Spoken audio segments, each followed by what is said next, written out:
По безмалку половина век и барање на граѓаните, од денеска започна реконструкцијата на 4 улици во централното градско подрачје.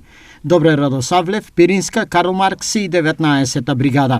Најпрво влегуваме со промена на подземната инфраструктура, пред се на водоводната мрежа, на дел ќе дојде до замена и на канализационата мрежа, онаму каде што е оштетена има потреба, а веднаш по завршувањето на промената на подземната инфраструктура ќе се изврши и потребното асфалтирање и реконструкција на самите улици.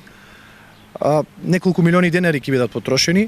Тука не се застанува. Планот и програмата предвидуваат нови вакви и слични зафети и во останатите делови од градот, дополни градоначалникот Иван Јорданов. До крајот на годината не само овој дел на градот, туку и останатите улици кои што се предвидени, согласно временските прилики очекувам да бидат завршени, реконструирани и на тој начин да ја подобриме постоечката инфраструктура на територија на општина Штип.